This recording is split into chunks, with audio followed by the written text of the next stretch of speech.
विंश शताब्दी एकविंश शताब्दी मध्य सुनार बजार दर 1944 मसीह 10 ग्राम सुना को 44 टंकार विक्रय करा जाउथिला। 1950 मसीह यह वृद्धि पाई 49 टंकार विक्रय करागला। 1960 मसीह 10 ग्राम सुनार दर 184 टंका रहिथिला। 1970 मसीह यह 540 टंका को वृद्धि पाइथिला। 1975 मसीह 10 ग्राम सुना को रहिथिला कि 650 टंका।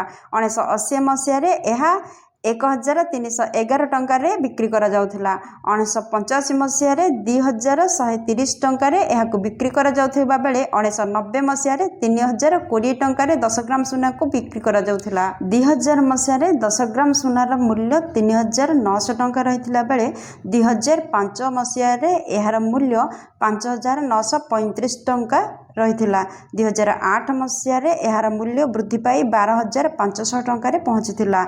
2010 मसीह यार मूल्य 16252 टंका थिबा बेले 2012 मसीह यार मूल्य 27653 टंकार पहुंचीथिला। 2020 मसीह यार मूल्य 39000 टंकार पहुंचीथिबा बेले 2022 मसीह यार मूल्य 52670 टंकार पहुंचीथिला। 2024 मसीह यार मूल्य 74490 टंका थिबा बेले 2025 मसीह यार मूल्य 80000 को वृद्धि पाइथिला। 2026 मसीह यार मूल्य चांचल्य सृष्टि करी 1,46,000 टंकार पहुंची। भिडियोटी भल लगी भिडियोटी को गोटे लाइक कर दिंतु, सांग सहित यथेष्ट परिमाण शेयर कर दिंतु, चैनल नुआ थे निहाती सब्सक्राइब करंतु।